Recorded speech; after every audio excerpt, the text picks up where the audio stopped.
راہ ایمان. Don't forget to subscribe our channel. توكلوا عليه ونعوذ بالله من شرور أنفسنا ومن سيئات أعمالنا من يهده الله فلا مضل له ومن يضلله فلا هادي له ونشهد أن لا إله إلا الله وحده لا شريك له ونشهد أن سيدنا ونبينا وشفيعنا ومولانا محمدًا عبده ورسوله صلى الله عليه وعلى آله وأصحابه وبارك وسلم تسليما كثيرا كثيرا. أما بعد فأعوذ بالله من الشيطان الرجيم. بسم الله الرحمن الرحيم. لن تنالوا البر حتى تنفقوا مما تحبون وما تنفقوا من شيء فإن الله به عليم. صدق الله العظيم. اللهم صل على سيدنا مولانا محمد وعلى آل سيدنا مولانا محمد وبارك وسلم. اللهم صل على سيدنا مولانا محمد وعلى آل سيدنا مولانا محمد وبارك وسلم. اللهم صل على سيدنا مولانا محمد وعلى آل سيدنا مولانا محمد وبارك وسلم. بزرگان محترم، عزیزان گرامی، دوستوں اور عزیز ساتھیوں، اللہ کا کرم، اللہ کا احسان کہ رمضان المبارک کی مبارک ساعتوں سے بالکل ہم سب قریب ہوتے جا رہے ہیں. یہ اللہ کا کرم ہے.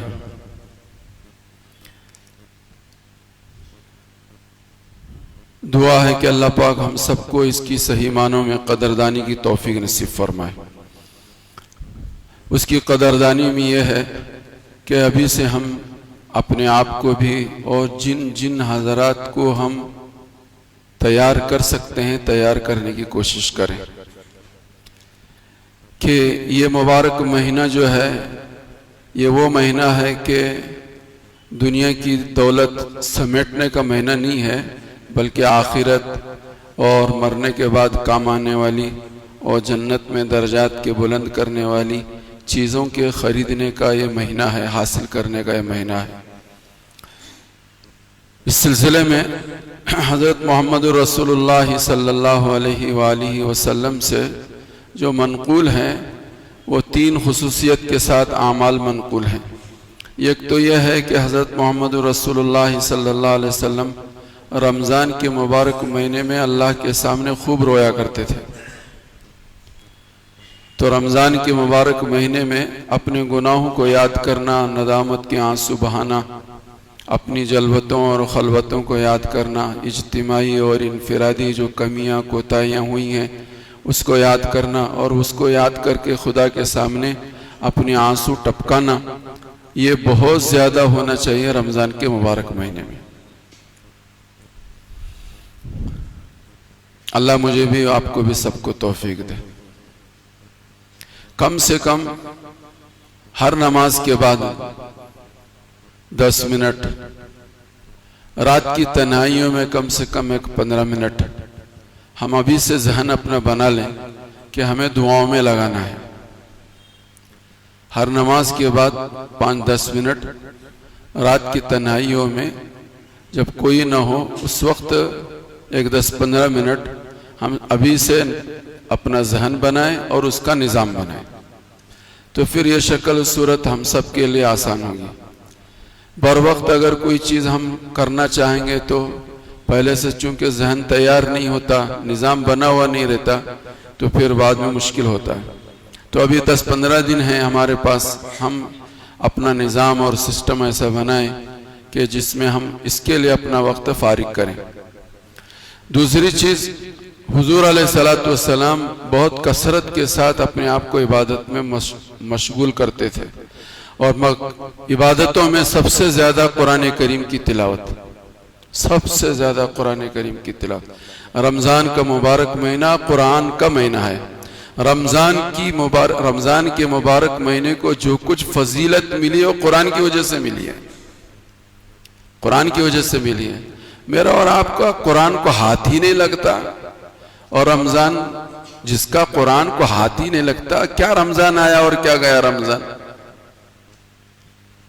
بڑا افسوس ہے ہم سب پر کہ رمضان کا مہینہ ہمیں میسر ہو اور ہم قرآن کے لیے وقت نہ نکالیں، قرآن کی تلاوت کے لیے وقت نہ نکالیں، یا جو لوگ جن کا قرآن پڑھنے یا نہیں آتا، کم سے کم یہ احساس کے ساتھ کہ ہمیں تو پڑھنا چاہیے تھا، سیکھنا چاہیے تھا، نہ سیکھے، چلو رمضان ہی میں اس کی ابتدا کریں، تو بہت بدقسمت ہے وہ انسان، بہت بدقسمت ہے وہ انسان کہ رمضان جیسا مہینہ ان کو ملے اور رمضان کے مہینے میں قرآن کو ہاتھ لگانے کی نوبت نہ آئے۔ اس سے زیادہ بدقسمتی کیا نہیں ہو سکتی۔ رمضان میں بولتا تو ہو سکتا ہے آپ کے دل کو ٹھیس لگتی ہے، رمضان سے اس لیے پہلے بول رہا ہوں کہ ہم اس احساس کو جگائیں اور کم سے کم ابھی سے اس کی تیاری کریں کہ نہیں بھائی رمضان ہمیں قرآن پڑھنا ہے، رمضان میں قرآن کو کچھ سمجھنا ہے، اور کسی نہ کسی ایک نہ ایک آیت پر ہمیں رمضان کے مہینے میں عمل شروع کرنا ہے، یہ احساس پیدا ہونا چاہیے۔ تو حضرت محمد رسول اللہ صلی اللہ علیہ وسلم رمضان کے مہینے میں اور مہینوں کے مقابلے میں بہت کثرت سے عبادت کرتے تھے، اور عبادتوں میں تلاوت قرآن کا درجہ بہت اہم ہے رمضان کے مہینے میں۔ جس پر مجھے اس وقت روشنی ڈالنی ہے وہ تیسرا عمل حضور صلی اللہ علیہ وآلہ وسلم کا یہ تھا کہ آپ سخاوت کا سمندر بہایا کرتے تھے رمضان کے مہینے میں۔ خوب مسلادھار بارش کی طرح سے حضرت محمد رسول اللہ صلی اللہ علیہ وسلم ضرورت مندوں پر، غیر ضرورت مندوں پر، رشتہ داروں پر، ملنے جلنے والوں پر، آنے جانے والوں کے ساتھ تعلقات والوں پر خوب سخاوت کرتے تھے۔ یہ سخاوت میں زکوٰۃ، حضرت محمد رسول اللہ پر زکوٰۃ واجب ہی نہیں، آپ کے پاس کبھی اتنا مال رہا ہی نہیں کہ آپ پر زکوٰۃ فرض ہوئی ہو، جو مال آتا تھا فوراً خرچ ہوتا تھا، جو مال آتا تھا فوراً خرچ ہوتا تھا۔ تو حضور علیہ السلام جو خرچ کرتے تھے وہ زکوٰۃ کا مال نہیں خرچ کرتے تھے، وہ تو زکوٰۃ کے علاوہ جو رقم تھی وہ خرچ کرتے تھے، آپ پر زکوٰۃ واجب ہی نہیں تھی۔ اور قرآن کریم کی آیت کریمہ جو میں نے آپ حضرات کے سامنے تلاوت کی، اس قرآن کریم کی اس آیت میں قرآن نے یہ بتایا کہ ہرگز کامل نیکی کو آدمی پا نہیں سکتا جب تک کہ آدمی اپنی محبوب چیز اللہ کے نام پر خرچ نہ کر دے۔ دیکھو ایک دو چیزیں ہیں، اچھی طرح سے اس کو ذہن نشین کر لیں۔ ایک تو یہ ہے کہ جس پر خرچ ہم کرنا چاہتے ہیں اس کی کیا ضرورت ہے، اس کو سامنے رکھ کر کچھ خرچ کر رہے ہیں، اس کو خرچ کر رہے ہیں۔ اور ایک چیز یہ ہے کہ سامنے والے کی ضرورت ہے نہیں ہے، اس سے کوئی بحث ہی نہیں ہے۔ میرے نزدیک جو مال ہے پسندیدہ ہے اس کو مجھے اللہ کے نام پر خرچ کرنا ہے، جو میرے نزدیک محبوب ہے، جس میں میرا دل اٹکا ہوا ہے، جس سے میرا دل لگا ہوا ہے، اس میں سے اللہ کے نام پر خرچ کرنا۔ فرمایا قرآن کریم نے کہ جب تک مومن اس صفت پر نہیں آتا اس وقت تک وہ کامل نیکی کا حاصل کرنے والا بن نہیں سکتا۔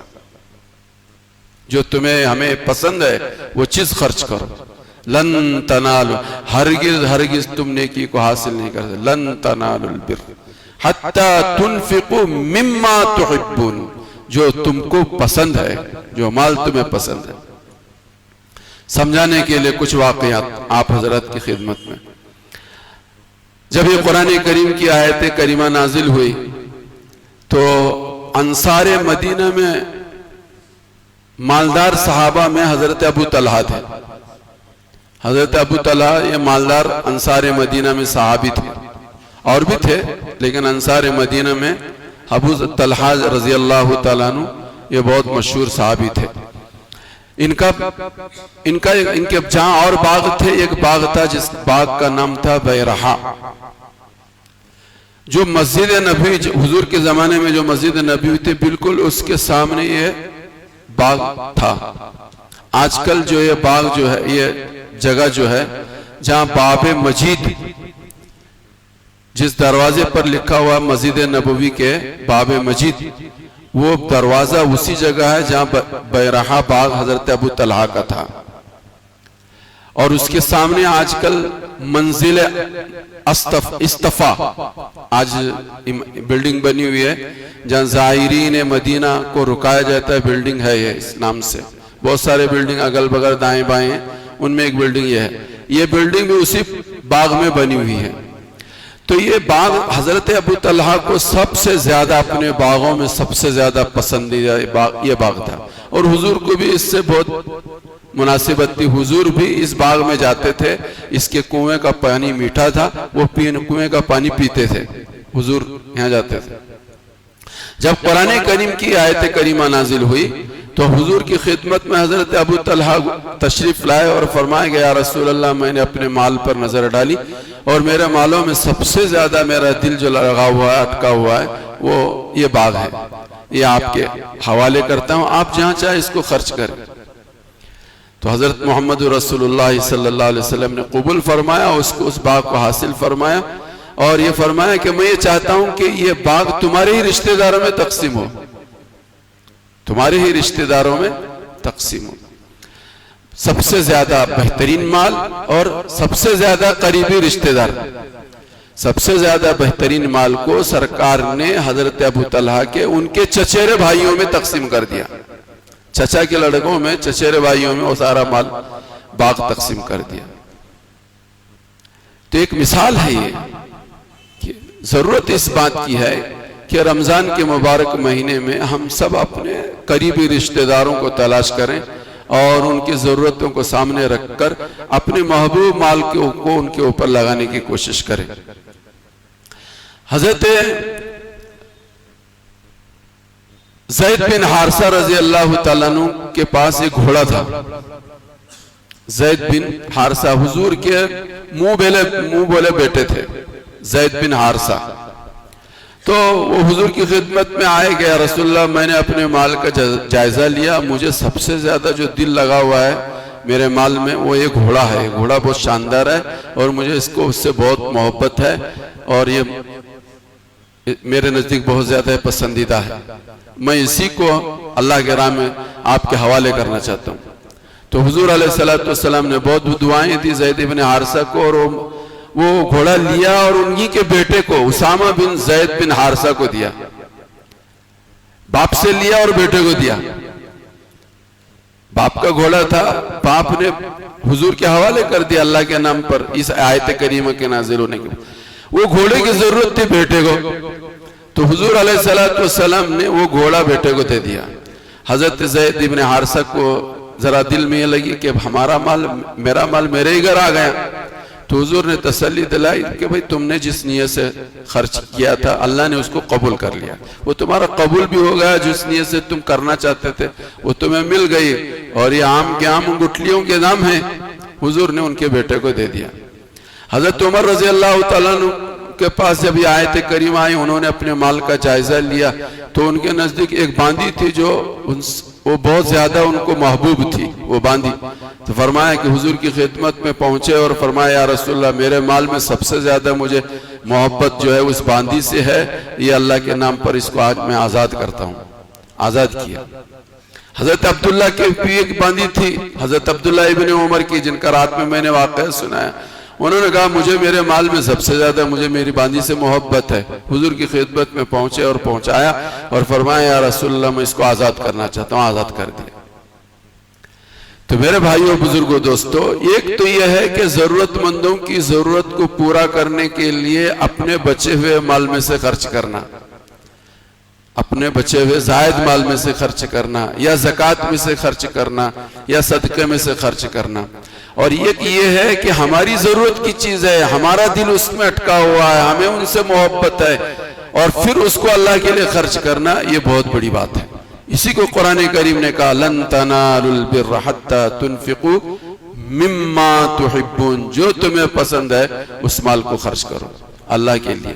اس میں کامل نیکی کا اجر و ثواب تمہیں ملے گا، خدا کی رضا اور تمہیں ملے گی۔ ضرورت کے ہوتے ہوئے خرچ کرنا چاہیے۔ حضرت امام حسن اور امام حسین اور حضرت عبداللہ بن جعفر، امام حسن، امام حسین اور حضرت عبداللہ بن جعفر، یہ تینوں کی تینوں مل کر حج کرنے کے لیے مدینے سے مکہ جا رہے تھے۔ راستے میں ان کے اونٹ پر ان کا سامان سفر تھا، وہ اونٹ غائب ہو گیا، اونٹ ہی غائب ہو گیا تو پریشان ہو گئے، کھانے پینے کے لالے پڑے۔ آج کل کا زمانہ تو تھا نہیں کہ ہوٹل راستے میں ملتے ہوں اور یا رہنے سہنے کا کوئی نظام ہو، وہ تو حضور کے زمانے کا زمانہ تھا۔ تو سامان ہی سارا گم ہو گیا، اونٹ ہی غائب ہو گیا۔ تو حضرت محمد رسول ان تینوں ساتھیوں کی ایک نظر ایک جھوپڑی پر پڑی، جھوپڑی میں پہنچے تو دیکھا کہ بڑھیا ہے۔ بڑھیا سے انہوں نے کہا کہ کچھ پلاؤ ہمیں، ہم پیاسے ہیں، کچھ پلاؤ۔ تو انہوں نے بڑھیا نے کہا کہ گھر میں تو پلانے کو لسی اس سے تو ہے نہیں، یہ بکری ہے دبلی پتلی، اس کا دودھ دو لو، اگر یہ دودھ مل گیا تو تم تینوں آپس میں بانٹ کر پی لو، تمہیں دونا، تمہیں اس کو دودھ کو بانٹ کر اپنا پی لینا۔ تو انہی تینوں ساتھیوں میں سے ایک نے بکری کا دودھ نکالا اور تینوں میں تقسیم کر کے تینوں نے پی لیا۔ تھوڑی دیر کے بعد انہوں نے پھر مطالبہ کیا، امام حسن، حسین اور عبداللہ ابن جعفر نے، اماں جان کچھ کھانے کو تو کھانا بھی کھلا دو کچھ۔ تو بڑھیا نے کہا کہ بیٹو کھانے کو تو میرے گھر میں کچھ ہے نہیں، یہ بکری ہی ہے جس کا تم نے دودھ پیا ہے، اگر تم چاہو تو اس کو ذبح کرو اور ذبح کر کے اس کی کھال اتار کر بوٹی بوٹی بناؤ، پکا کے میں تمہیں دے دوں گا، کھا لینا، پکا کے کھا لینا۔ چنانچہ انہی تین ساتھیوں میں سے ایک نے اسے بکری ذبح کی اور بوٹی بوٹی بنائی، بوڑھیا کے حوالے کر دیا۔ بوڑھیا نے کھانا اس کا گوشت بنایا اور ان کے مہمانوں کے حوالے کر دیا، یہ کھانا کھا کر چلنے لگ گئے۔ انہوں نے کہا کہ بوڑھیا سے کہا کہ بوڑھیا ہم مدینے کے رہنے والے ہیں، حج پہ جا رہے تھے، ہمارا سامان گم ہو گیا، پریشان ہو گئے، ہم اگر بخیر و عافیت واپس مدینہ طیبہ پہنچ گئے، مدینے میں آپ پہنچو تو تم بھی اگر مدینہ پہنچو تو کبھی ہم سے ملاقات کر لینا۔ وہ بوڑھیا سنی اور انسنی کر دی تھی، کام ہے مدینہ جاؤں گی اور کہاں ان سے سارے تذکرے کروں گی۔ شام ہوئی، شوہر آیا، پوچھا کہ بکری کیا ہوئی، تو بکری کا سارا واقعہ سنایا تو غصے سے وہ آپے سے باہر ہو گیا، اپنی بیوی پر برسنے لگا، اللہ کی بندی، ایرا گیرا نتو کہرا کوئی بھی آ گیا، اجنبی آدمی گیا، جاننا پہچان خالامہ کو سلام، تم نے اپنا ہماری ایک چھوٹی ایک تو بکری تھی، وہ اسی کو اس کا دودھ بھی پلا دیا اور اس کو ذبح کر کے اجنبی مہمانوں کھلا دیا تو نے، وہ غصہ ہوا کو۔ لیکن بات ختم ہو گئی، آئی گئی ہو گئی، لیکن ان دونوں کے اوپر حالات آئے پھر، تو تھے غریب، یہ بڑھیا بھی اور بوڑھا بھی حالات کے مارے ہوئے تھے۔ ان حالات نے اتنا ان کو پریشان کر دیا کہ کام کی تلاش میں، مزدوری کی تلاش میں مدینہ طیبہ پہنچے۔ ان کے دل و دماغ میں بھی حسن بھی نہیں، حسین بھی نہیں اور عبداللہ ابن جعفر بھی نہیں کہ کچھ کام کریں گے اور اپنی روزی روٹی چلائیں گے۔ یہ دو دن بھر کام کرتے تھے اور یہ بوڑھیا اور بوڑھی کچھ روزی حاصل کر کے اپنا گزر بسر کرتے تھے۔ اتفاق ایک اس دن ایسا ہوا کہ یہ بوڑھیا جو مینگنیاں جمع کر رہی تھی، اکٹھا کر رہی تھی، اونٹ کی مینگنیاں جو ہوتی وہ اکٹھا کرتی تھی، اس کو فروخت کر کے اپنی روزی کا نظام بناتی تھی۔ مینگنیاں جمع کر رہتے تھے، امام حسین نے دیکھ لیا کہ یہ وہی بوڑھیا ہے کہ جس نے ہمیں اپنی بکری کا دودھ پلایا تھا اور پھر کھانے کا مطالبہ کرنے پر بکری ذبح کر کے اس نے کھانا کھلایا تھا۔ اپنے خادم کو بھیجا اور ان کو بڑھیا کو بلوایا اور بڑھیا سے پوچھا امام حسین نے کہ تو ہمیں پہچانتے؟ بڑھیا نے کہا نہیں پہچانتے، تم کون ہو؟ بڑھیا نہیں پہچانتی۔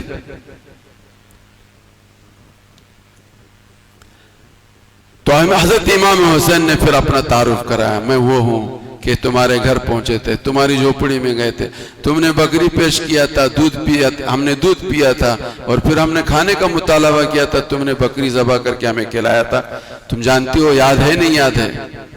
تو بڑھیا نے کہا یہ تو ہوا ہے، لیکن وہ آنے والے مہمان کون تھے، ان کی شکل صورت میرے دل دماغ میں نہیں ہے۔ بات پوری ہو گئی اور پکی ہو گئی کہ یہ امام حسن ہے اور یہ وہی بڑھیا ہے۔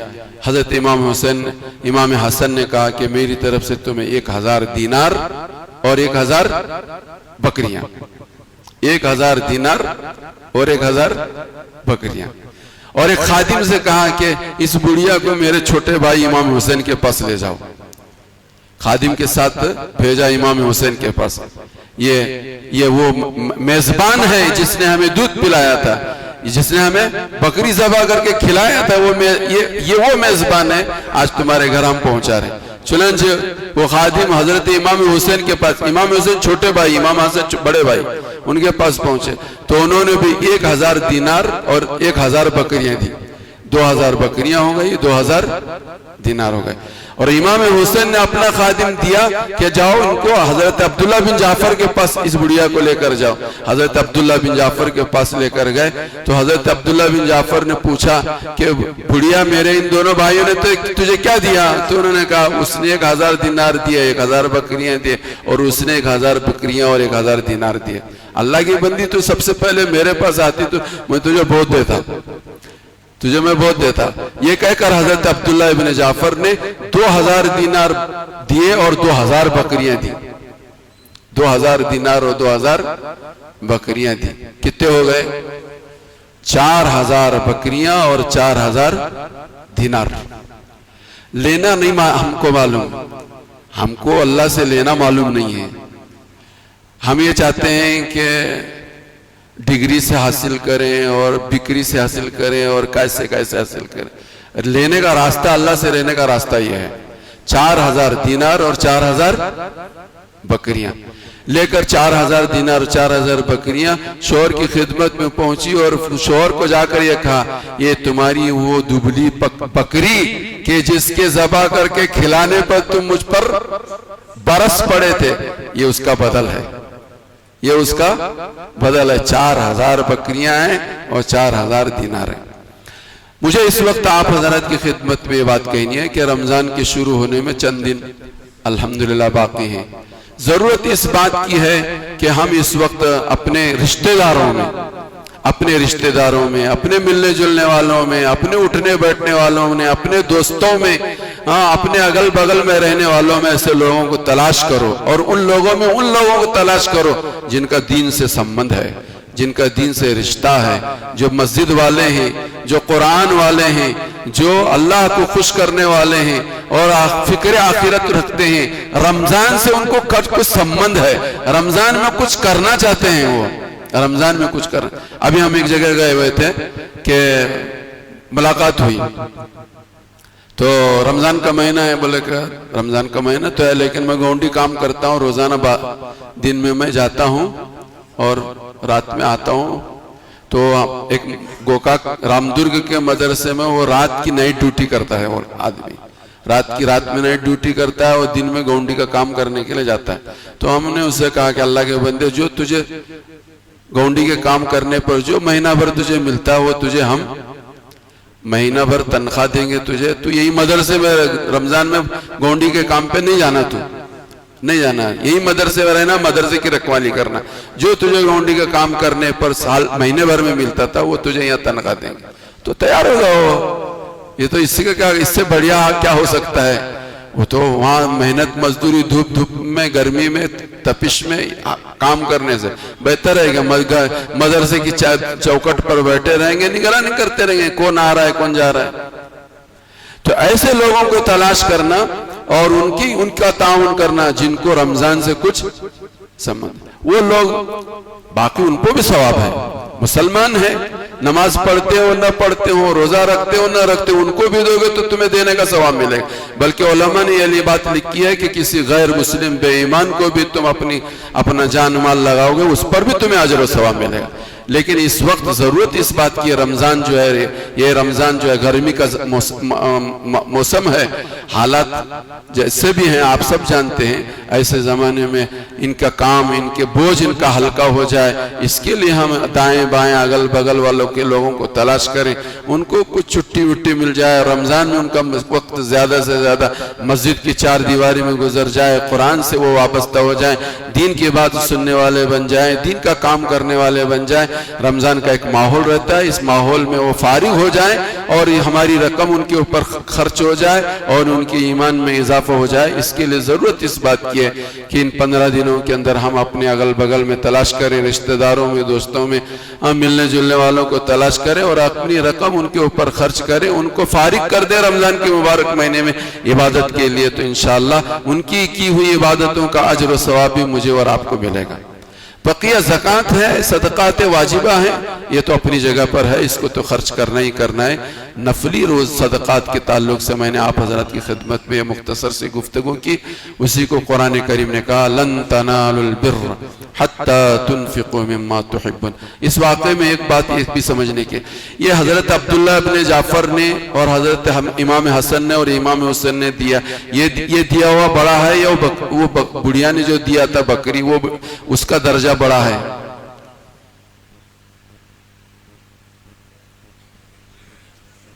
ہیں جی، وہ بکری، اس بکری کے سامنے امام حسن ان کا مقام اپنی جگہ پر، امام حسین اپنی جگہ پر، عبداللہ ابن جعفر اپنی جگہ پر، لیکن اس بڑھیا کا وہ بکری دینا، اس کا جو اجر ہے، اور وہ تو اس وقت تو بیچاری ان کو جانتے بھی نہیں تھے کہ ہاشمی کون ہے اور قریشی کون ہے اور حضرت محمد رسول اللہ کون ہے اور امام حسن کون ہے اور امام حسین کون ہے۔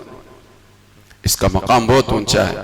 تو جس آدمی کی جو پوزیشن ہو، جو بھی حالت ہو، اس حالت کے مطابق سامنے والوں کی ضرورتوں کو سامنے رکھ کر خرچ کریں گے تو انشاءاللہ ضرور اللہ کے ہمیں اس پر بہت بہت بہت ملے گا، جیسا اس بڑھیا کو ملا، دنیا میں بھی ملے گا اور مرنے کے بعد بھی ملے گا۔ وآخر دعوانا